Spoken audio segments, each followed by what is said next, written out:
Hi, now I'll show you how to use one of these scrapers. What I usually use is this style of scraper here, which is our So What tungsten carbide scraper. So this type of one, it's got a tiny little blade in it, and yeah, can pick them up relatively cheap at the paint shop or the hardware shop. But this is one that I've made myself, but I use a hell of a lot of them. So all it is just a very, very sharp edge there, which we use on it. So the name of the game is do not use the whole width of the scraper at once. So you can see we've come down to here. So I'm just going to use the first about quarter. Have a look how that happens. 1/4, just by doing it, and then just go across just a little bit at a time. Where if you try and use a lot, you can see it's not as adequate. So just by using 1/4 of the blade at a time, that's really relatively easy, and you could even get your wife to do it while you sit down and have a beer. So that's really how simple it is. It's something, but you've got to use fine, smooth strokes. Not too much pressure, because you don't want to take the patina off the timber underneath. Again, we're just going right up to the join there. And then on the other side, just using the 1/4 again. And we'll just go around that corner. Now, as you can see, I'm just going backwards and forwards lightly.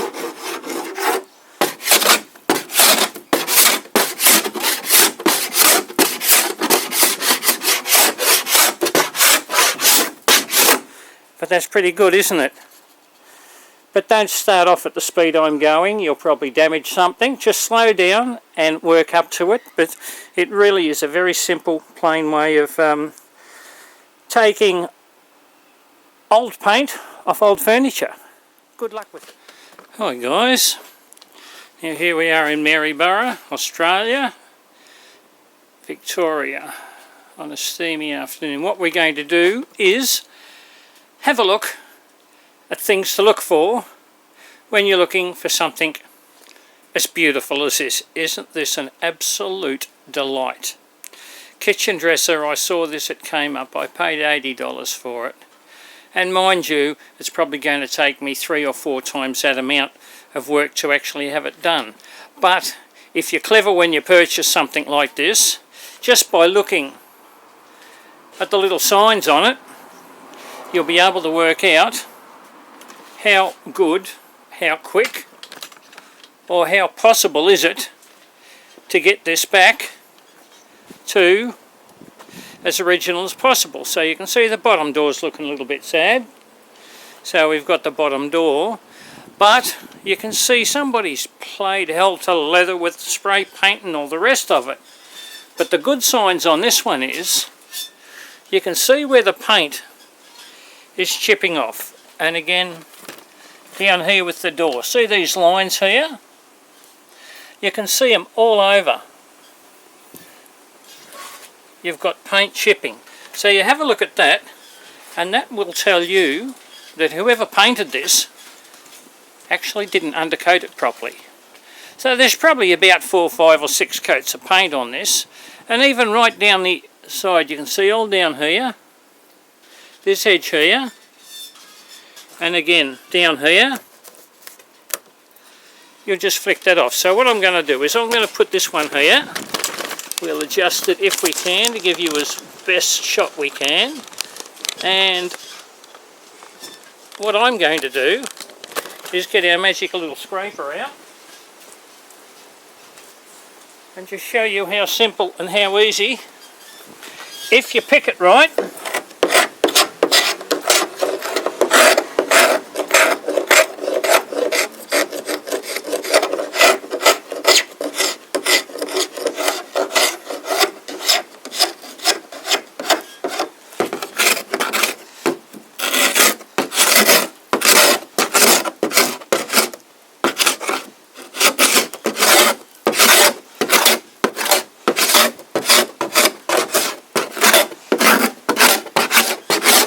Now this is a bit difficult to do because it bends a bit with it. So we can see all that, but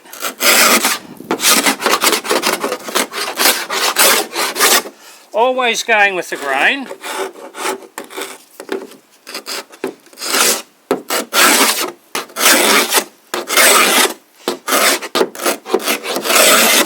Now don't try and do it this quick first off, but you can see already just in this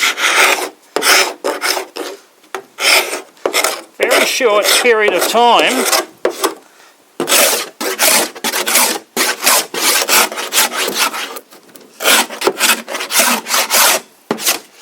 you can see how easy that is.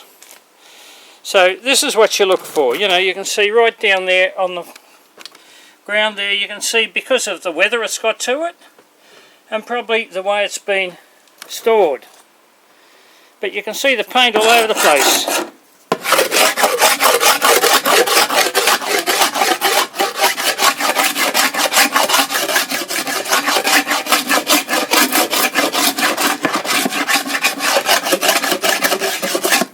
Now if you wanted to do this a little bit more complete, you'd probably hit that with a heat gun and blister it all first. But this is just to show you basically how simple and easy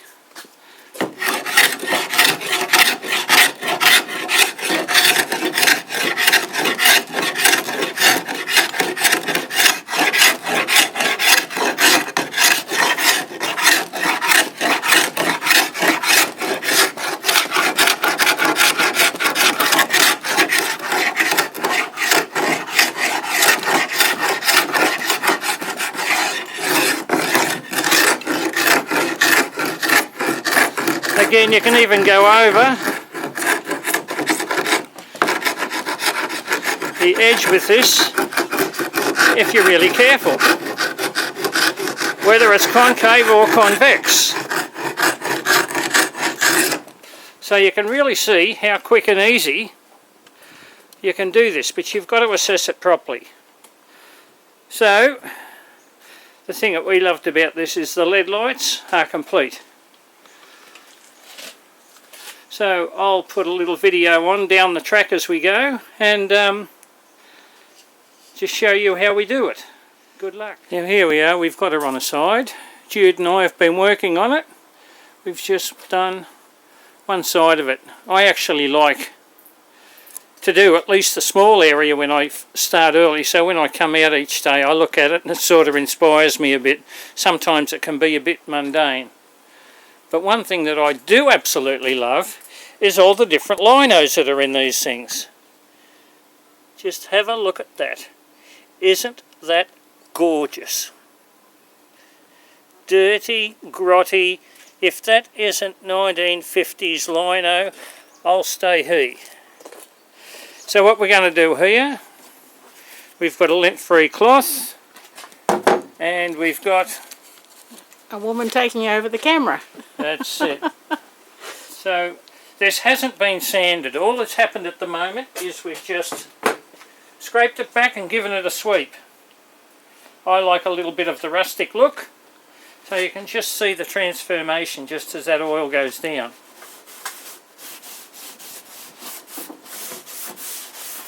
Because a lot of the areas that you see there, you think are going to look pretty bad until you actually put the oil on it, and then you don't see it. It's just an incredible medium to work with. Do we take all this paint off? No. Because what's going to happen over time is the paint itself will either chip off, but I like the, how would you say it, lived-in look. Rustic. And so you can see this already just with one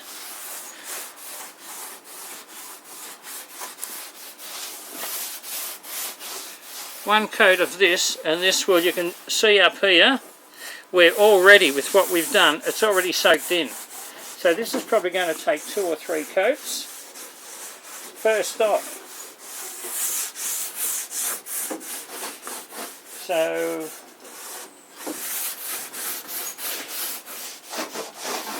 Again, usually I put the pale boiled oil, which is what we're using here. I usually put it on with steel wool, but again, I'm just doing it with a soft cloth. And you can see I like areas like this where you have a little bit of the paint left on, where you can see it's been scraped off, because let's face it, paint's been part of its journey, isn't it? Sort of a little bit of its makeup. What do they call it nowadays? Your blueprint. Or your provenance.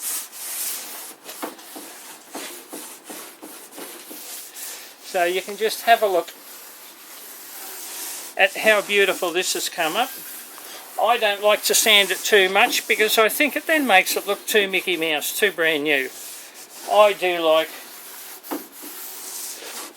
the aged, or the look of it has been restored, and it does look old because it is old. We don't want this to be mutton dressed up as lamb. So that's just one side. So you go from that rather silver yellow red look to what we've got here. So thank you.